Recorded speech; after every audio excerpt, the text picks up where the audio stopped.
Siempre vemos las películas, pero nunca nos podemos a pensar quién estuvo detrás del vestuario de estas producciones. Y me encuentro con dos divinas que son las encargadas de vestir a todos los que ustedes ven en Los Increibles 2. I'm telling my people that you are the guys who dress everyone in the movie and make the decisions to who's gonna wear what and when and why. How are you guys? That's a great job.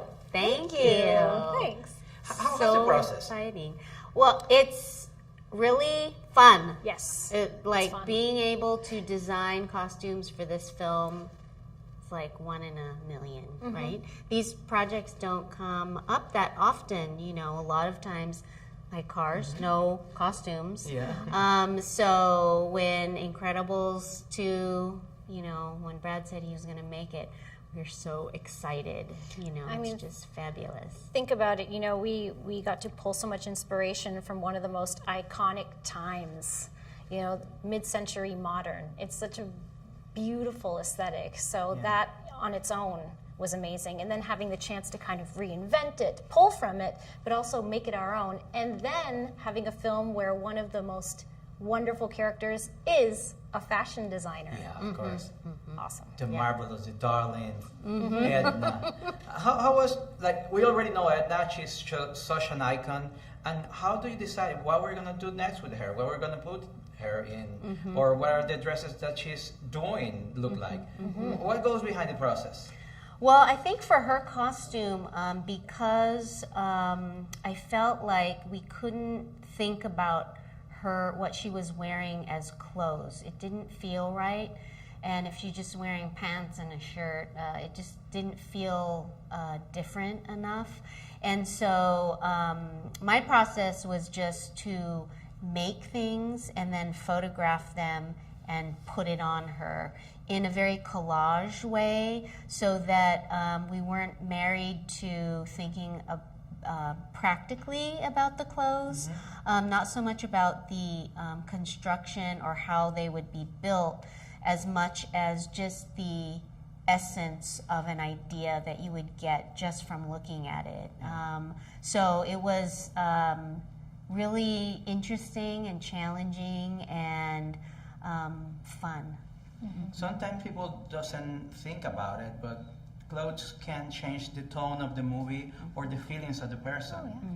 That's very important for you when you're trying to get what to wear, what the guys are going to wear. Is that something that goes first in your mind? Yes. I mean, absolutely. From the beginning, when we're dealing with a character, old or new, is just read the script and try to figure out what they're about. Who is this character? What do they want? What is their arc in the film?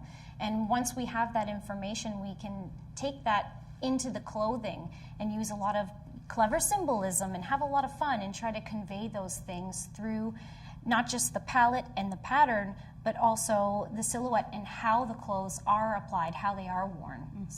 So like Evelyn Dever, Brad was very specific about who he wanted me to look at. And so he, you know, threw out names like Patti Smith. And the interesting thing I found with her is that you could see that she was definitely wearing men's cut shirts. So very boxy and masculine, but it was made out of a very gauzy fabric or sort of very feminine with a small print or very sheer. And so you could tell that she was wanting to blur the gender lines and that she was very conscious of sort of stepping into a man's world and wanting to be a part of that. Equal. Yes. That's it. Yes. Sometimes that's the key things in movies that people doesn't notice. The quality there is about becoming who you are or accepting yourself. Like they're superheroes, they just are, and we have to accept them. And that's what I love about Pixar movies. They always give us something else that people don't sometimes take for granted, but it's there. Well, it's true. That's what I love. Something else that I find in this movie interesting is there's a timeless movie. There is no period of time, but it's mid-century. How do you get away with doing clothes or styling things, and people probably think, oh, this is in this year or next year or maybe in 20 years, and it's going to look right. Yeah.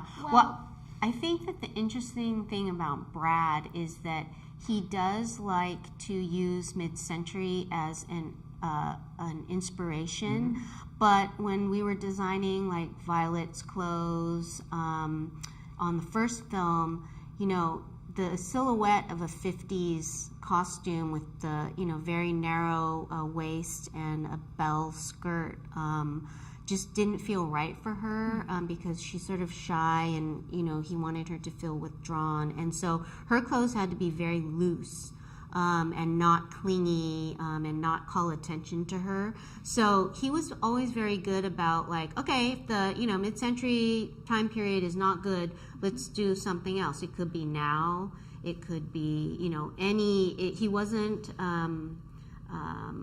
specific to that and always needing it to come from that time period, which I think makes the film feel timeless. You know, in the last movie, Bob was wearing just a black t-shirt and slacks, and that could be now, that could be, you know, any time. And so it's nice to be able to have an inspiration like mid-century, but also to just pick and choose as we need for the character and the storytelling, which is the most important thing. Of course, always the story is king. Thank you.